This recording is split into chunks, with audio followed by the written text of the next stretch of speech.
Hello again and welcome to the Warhammer 40k Imperial Guard Tactics video. Now before we get into today's video, I'd like to say a huge thank you to Alessandro Mella for sending in some incredible pictures of his Valhallan army. These guys are the 313th Valhallan and they are truly a well-themed Soviet Valhallan regiment. I really like the theming, really enjoy the colour scheme. It's a fantastic army. Thank you for sending in some pictures, Alessandro. If anyone else has got any cool pictures they want me to use in my videos, please post them on my Facebook page or you can email them directly to me. Don't worry, there'll be links to the Facebook page and the email address will be down in the description below. But without further ado, let's get into today's video. Now, as we have some beautiful Valhallan models on display today, I thought it would only be appropriate for me to do a re-review of the Valhallan Regiment trait, but for 9th edition. You see, things have changed somewhat, and I think that Valhallans are in a really interesting position. They might be nipping at the heels of the Tallarn, if they've not already overtaken them, for taking that coveted 3rd spot in the top 3 regiments to take for your Imperial Guard army. We're not talking custom regiments, we're talking main codex ones. You see, Cadian and Katachan have kind of maintained their sort of dominant position of sort of joint first or first and second. But then you've had things like Vestroyans and Tallarn, well, especially Tallarn, who have always been sort of considered one of the top 3 best regiments. And they're still very good, Tallarn, don't get me wrong. But the nature of 9th edition warfare, well, things have changed. You see, there's a lot more terrain now. There's a lot more combat focused. And also, there's a huge amount of objective play that needs to take place. And Valhallans, you know, the Tallarn have got some good tricks up their sleeve. But the Valhallans, I think, they might be nipping at the heels of the Tallarn. You'll have to let me know what you think down in the comment section below. But I'm definitely, put it this way, I've not seen a Tallarn regiment, you know, Tallarn list being used in any sort of competitive scene out of the Guard ones that I do see. So, yeah, interesting times. And I think Valhallan might be a bit of a sleeper, might be a bit of a hidden gem. Anyway, Mordian Glory, you always do this. You over-preamble. You tease us. Stop teasing us. Get to the meat and potato of the videos. Okay, I'm getting there. I'm getting there. I've heard you. I'm getting there.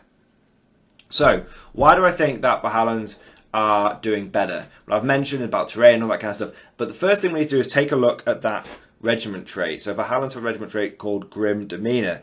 Infantry units with this doctrine halve the number of models that flee, rounding up if they fail a morale test.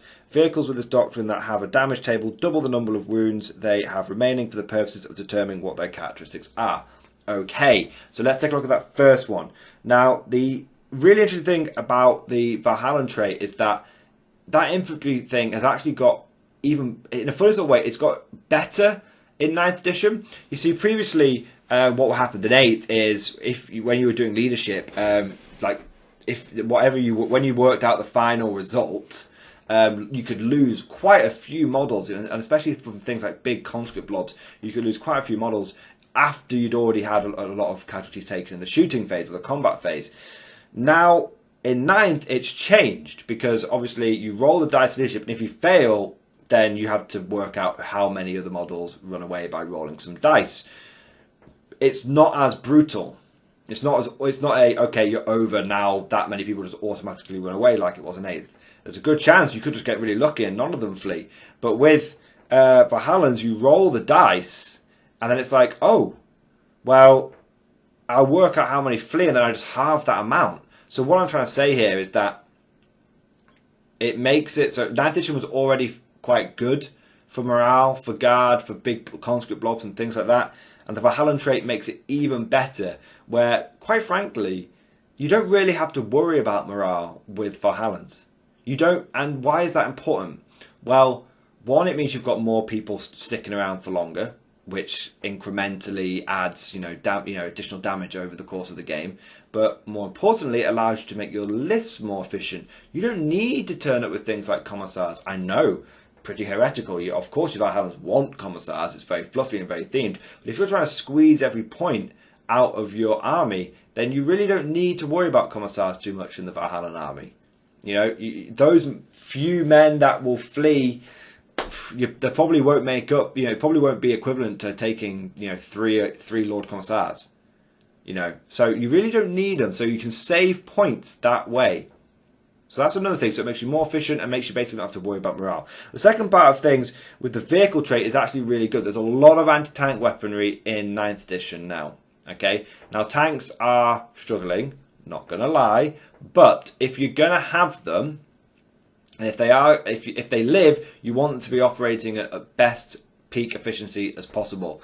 Now, we've got a lot of flat damage weapons coming out in 9th edition. A lot of them, Dark Elder, are ruling the roost with the old D3 plus 3, D6 plus 2. And so what you tend to find is that vehicles, they are dying, but if they're not dying, they're really getting bracketed quite easily. And what the Valhallan trait basically says is, I don't care about yo bracketing. You either kill me or you don't kill me. And that level of reliability is quite nice to have.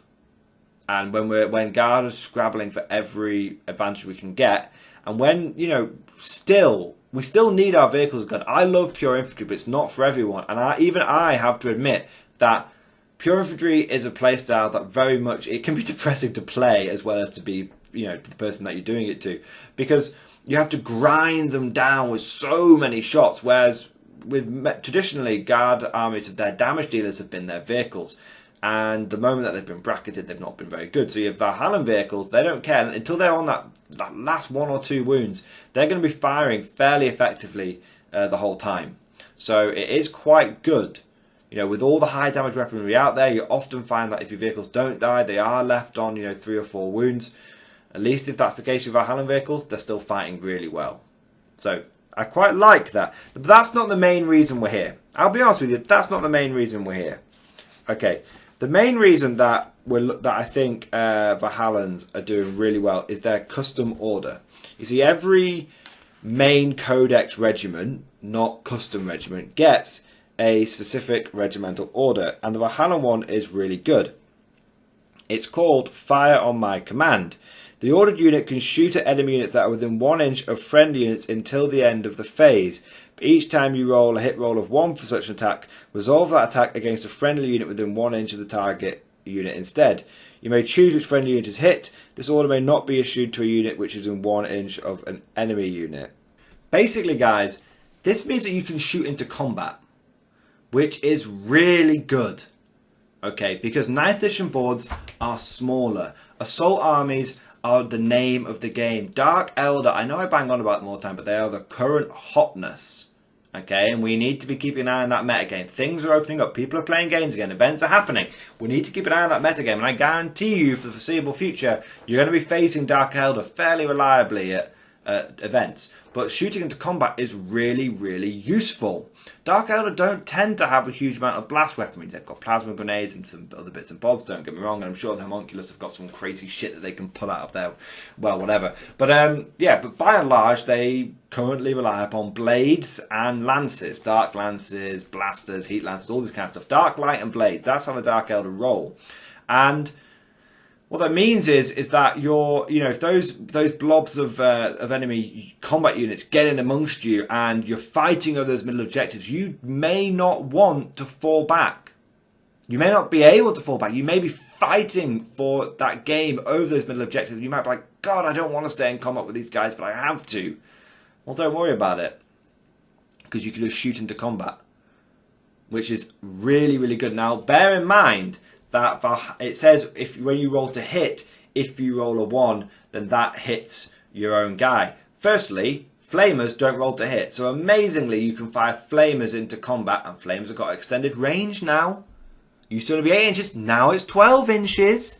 So flamers can fire into combat and not hurt your own guys, which is silly but amazing. And secondly, what's really unique about this order is it doesn't involve mortal wounds. Normally when you'd have something like this or similar to this, it would say, oh, and if you miss, you do a mortal, or if you get a roll of 1, you do a mortal wound to a friendly unit. No, you just resolve the attack against your own unit. So it's not even that bad if you shoot a bunch of lasguns into the backs of your own men, because they're only lasguns. It's not a mortal wound. You'll be fine. And if it's a vehicle that's tied in with combat, what if it's a Lehman Russ or with loads of heavy flamers, or what if it's a Hellhound or a double heavy flamer Chimera? You don't care if you're shooting lasguns into that thing to clear the flies off the hull. That's great. You don't mind at all.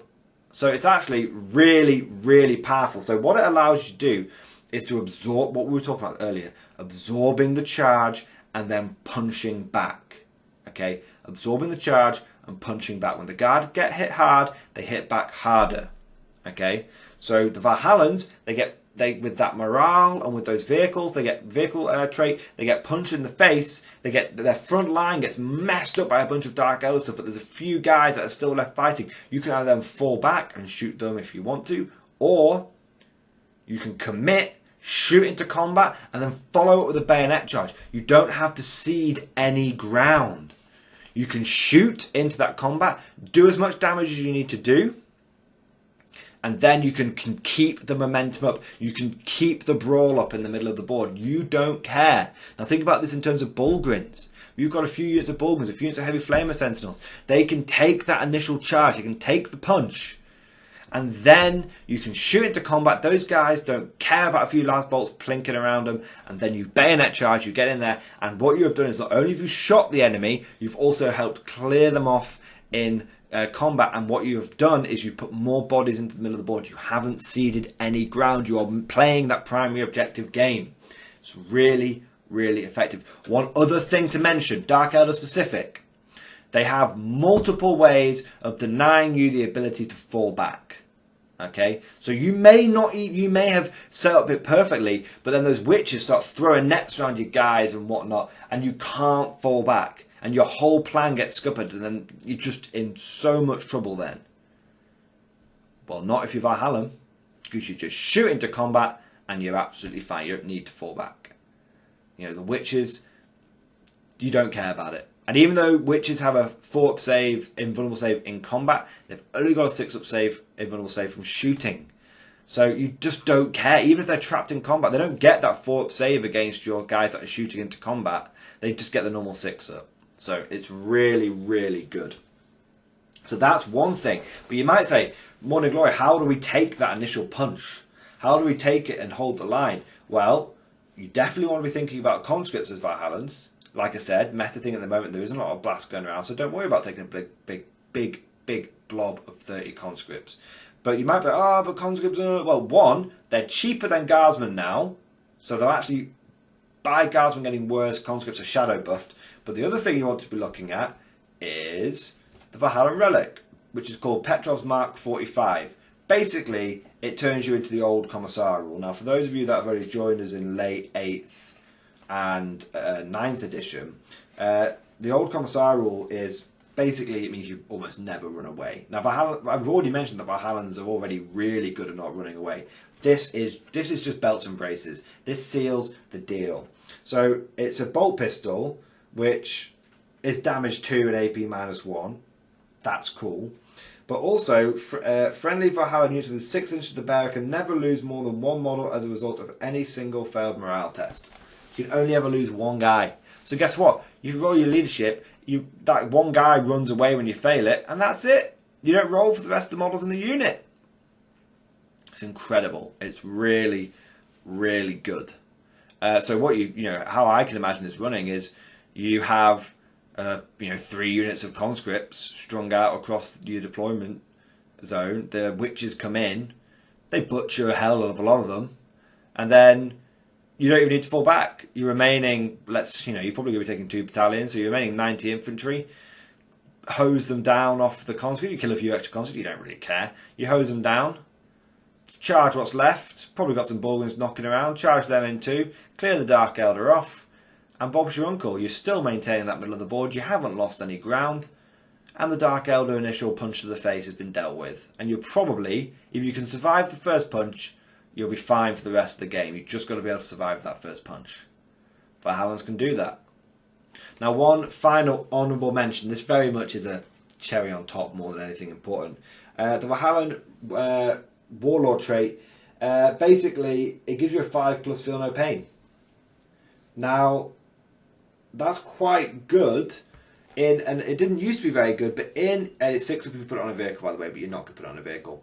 It's a 5 feel no pain. It's quite good simply the fact that everyone else is losing their shrugs. And that Valhalla one is a 5, which is actually quite tasty and a bit of a premium these days in 9th edition. So definitely something to consider, especially with Assassinate rolling around. Anyway, that's all for this week, guys. Just shameless plug at the end of the video. If you've enjoyed this video, please consider heading on over to the Patreon page. There is a link down in the description below. This channel is entirely funded by my awesome patrons. You guys get a big double thumbs up and a massive thank you. You are awesome. All the Patreon money, I'm totally transparent with it, gets reinvested back into the channel. I use it for going to tournaments. I use it for sort of staying over if it's a 2-day event. I reinvest it into armies and terrain for the channel. I've just finished a huge project putting together a new YouTube studio, fully themed to the Battle Bunker. There's a video for that. I'll link it at the end of this one. And yeah, if you want to see more fantastic Mordian Glory content and you want to support it, please consider heading over to the Patreon page. There's no levels or anything like that. I don't believe in, tiering it or anything like that. It's purely if you want to give me $1, if you want to give me $20, if you just want to give me a like and subscribe, I don't mind. Any support is really greatly appreciated. Anyway, I'll stop doing the shameless plug. I don't like to make a big deal out of it. I hope you guys have enjoyed this video, and of course, I'll see you guys next time.